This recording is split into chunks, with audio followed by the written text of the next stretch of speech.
In this video, we will learn how to decompose price effect into substitution effect and income effect using Slutsky method. Okay, so we know that when price of a good changes, its quantity demanded also changes. From the law of demand, you know it pretty well. Okay, but the change in quantity demanded has actually two reasons. Why the quantity demanded has changed? It has actually two reasons.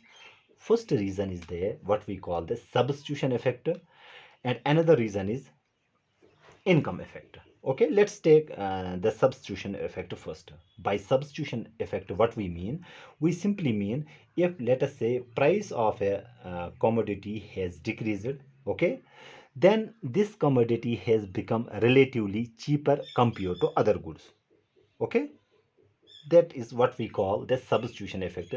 Obviously, let us say a price of a good has decreased, it has become relatively cheaper compared to other goods. That means its quantity demanded will increase, what we call the substitution effect. Another effect is what we call the income effect. Obviously, when price has decreased, okay, when price has decreased, the real income of the consumer has increased. Why? Let's take a simple example. Let us say a consumer has $100 of income, okay, and let us say price of commodity X was, let us say, $10. With $100 as income and price of good X is 10, how many units he will be able to purchase? Simply total income upon the price of that very good. So this is 100 upon 10, which comes out to be 10. He will be able to purchase 10 units. Now let us say price, price has decreased to, let us say price has decreased to, let us say $5. Okay, with same nominal income of $100, how many units of good X he will be able to purchase? Simple thing, total income upon the new price, which is 5. That means now he is able to purchase 20 units of good X. Although his nominal income has remained same, but his real income has increased, or his purchasing power has increased. Okay, this is what we call the income effect.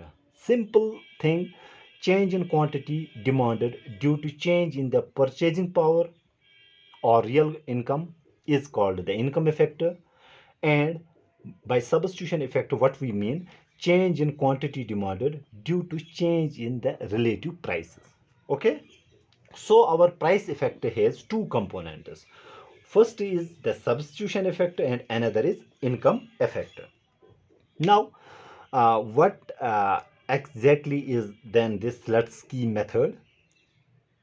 By Slutsky method, what we mean, it is a method in which we decompose price effect into substitution effect and income effect. Okay, so our price effect, let me write it here.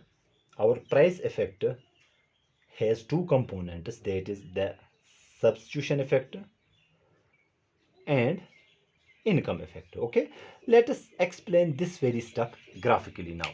Okay, so Slutsky method is, a method in which we decompose price effect into substitution effect and income effect. To understand it better, let's draw a graph here. How do we go through this? So let us say we have quantity of good X on the horizontal axis and quantity of good Y on vertical axis. Okay, first what will we do here? First we draw the initial budget line. Okay, so we draw initial budget line. Okay, so we draw the initial budget line in the space, let us say P1 is the price of good X, P2 is the price of good Y, and M is the income of the consumer. Okay, so let's draw the initial budget line. Let us say this is our, let us say this AB is our initial budget line. Then what will be our budget constraint here? So our budget constraint will be simply price of good 1 times units of good 1, which is x here, plus price of good 2 times units of good 2, which is denoted by y, should be equal to income. This is our budget constraint. I have drawn it here. Okay, now let us suppose, let me use another color. Let us say consumer was initially at this point. Let us call it a point, P. Okay, let us say P is the initial optimal bundle. Okay, I hope I am making sense here. So AB is our original budget line, and on this budget line, let us say this point P denotes, P is a point where consumer is consuming it is optimal combination of good X and good Y. Okay, now therefore let us suppose price of, let me use another color. I'm getting confused with the colorization here. So let us say price of good X, which is denoted by P1, let us say it has decreased. If price of good one decreased, what exactly you know does this mean?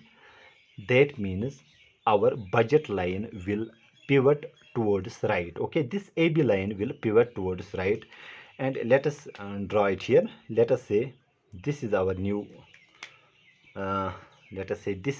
budget line. Okay, let us say it is AC. So let us suppose price of good X has decreased. Okay, that means our original budget line will pivot towards right on horizontal axis, and let us say Q is our new optimal bundle on this pivoted budget line. Okay, now what will be our new budget line then? Our new budget, let me write it here. New budget line will be composed of the price of good one, which has changed. Let us denote it by P1 dash.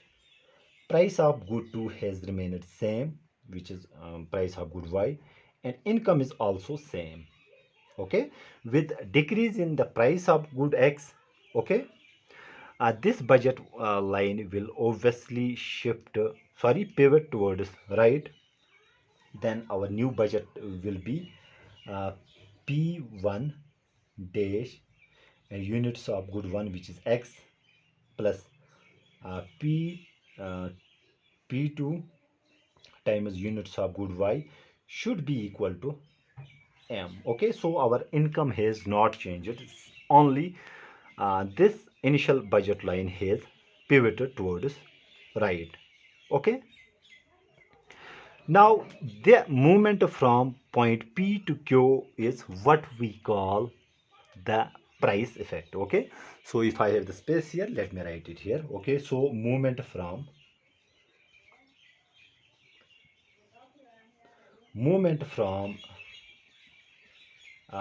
P to Q is our price effect. It is price effect. Okay, price effect. Now this Slutsky decomposition has two stages. What is called the shift, and another stage is called a pivot. Okay, now we need to draw another budget line here, what we call the pivoted budget line. So let us write here. So we draw the pivoted budget line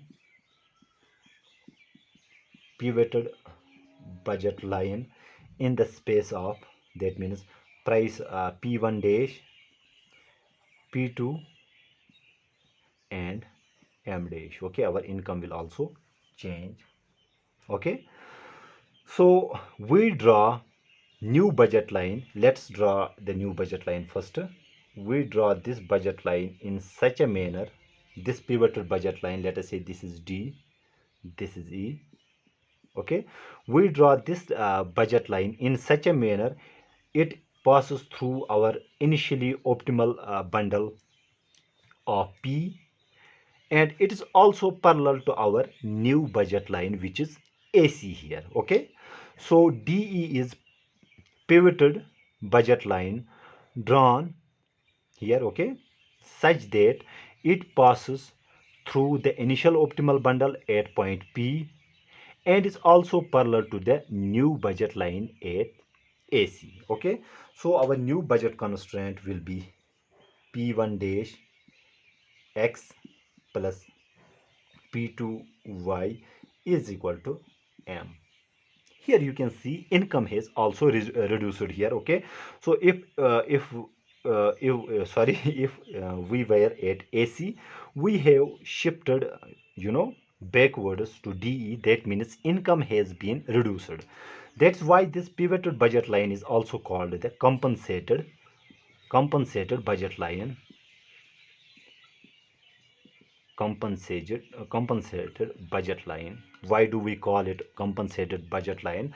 Because we compensate any increase in income of a consumer. Okay, that's why DE is our new budget line. We have compensated any increase in the income of the consumer in such a way that the initial bundle is just affordable. Okay, I hope I am making myself clear. Let me repeat it again. This pivot, this first stage is what we do.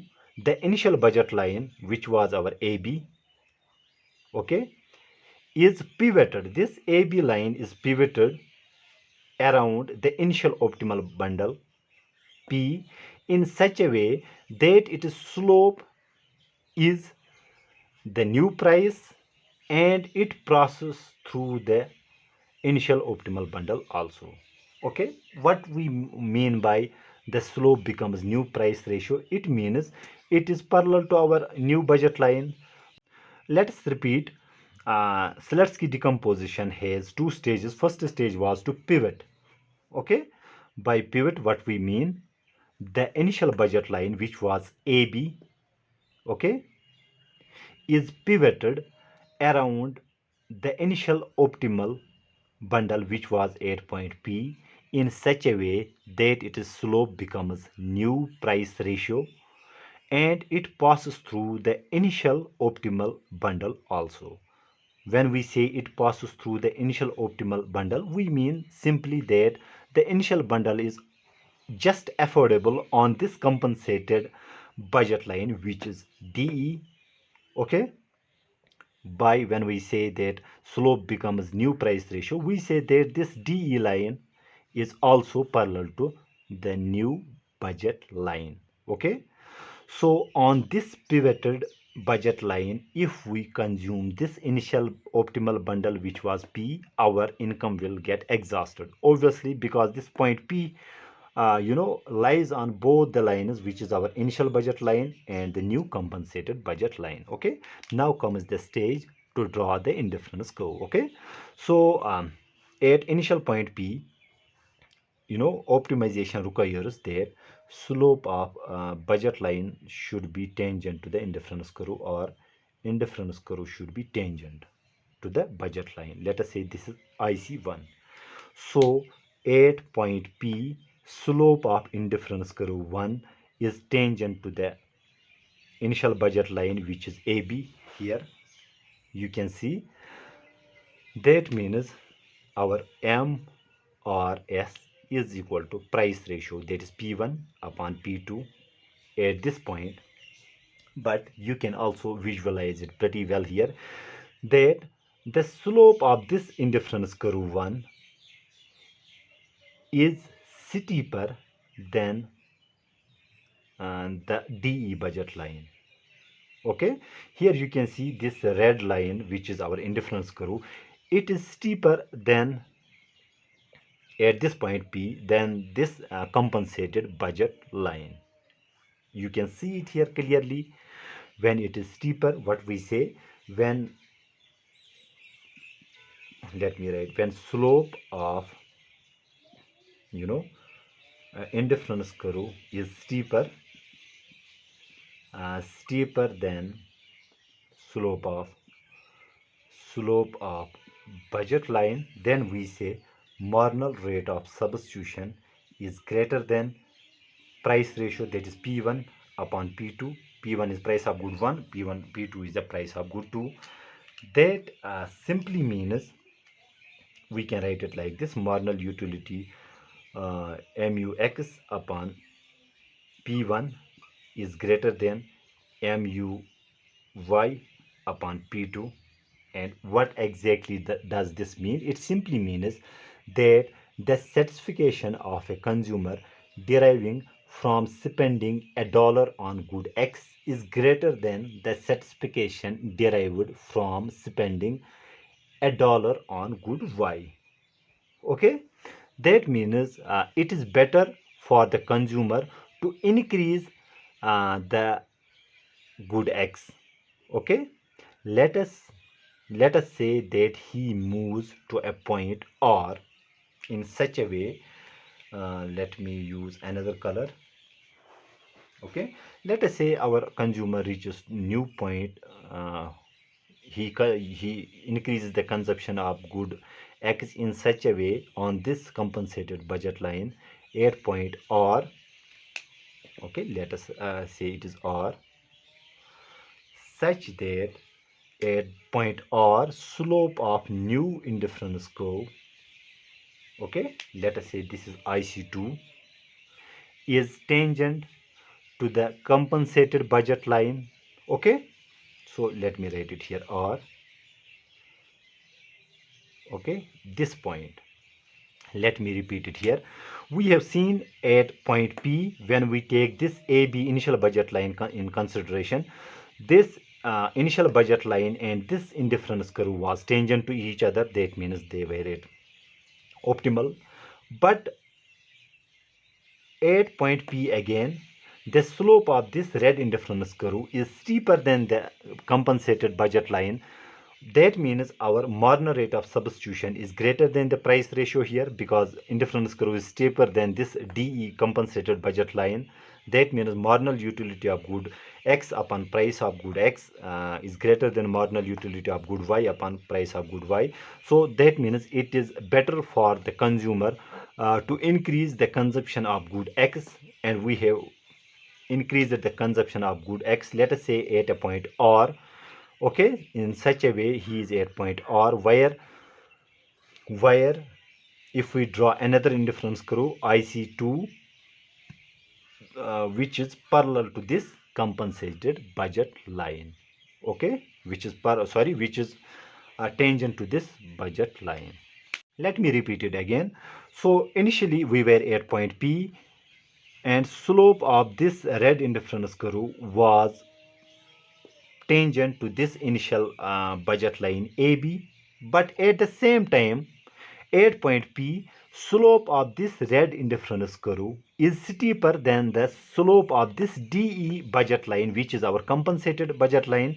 That means it is better to increase the consumption of good XY, because our slope of indifference curve is greater than the price ratio when we take this DE line in consideration, which implies our marginal utility of good X upon price of good X is greater than marginal utility of good Y upon price of good Y, which is denoted by 2, which simply means the satisfaction of consumer deriving from the spending $1 on good X is greater than the satisfaction from spending $1 on good Y.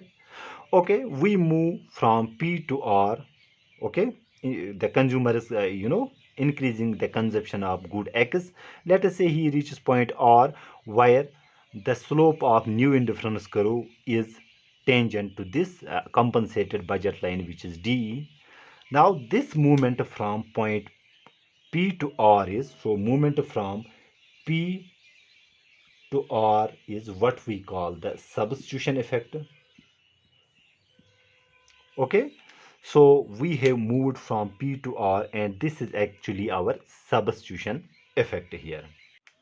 Now the second stage of this Slutsky decomposition is the shift. Okay, so in the second stage what we do, to move to the final budget line, which is AC, income compensation is relaxed. Okay, initially we have reduced the income. Okay, initially we were at AC, we have reduced the income to DE.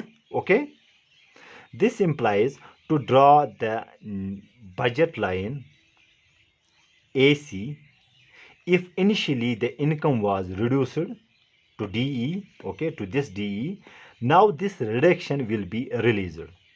Okay, due to this budget line shifts. So the budget line shifts from DE to AC, and the optimal bundle will move from point R to point Q, and we call this movement from point R to point Q as the income effect. Okay, from point R to Q, it is our income effect. Okay, income effect. I know it got very typical here, but this is how do we solve it. And let us say this is our indifference curve here again.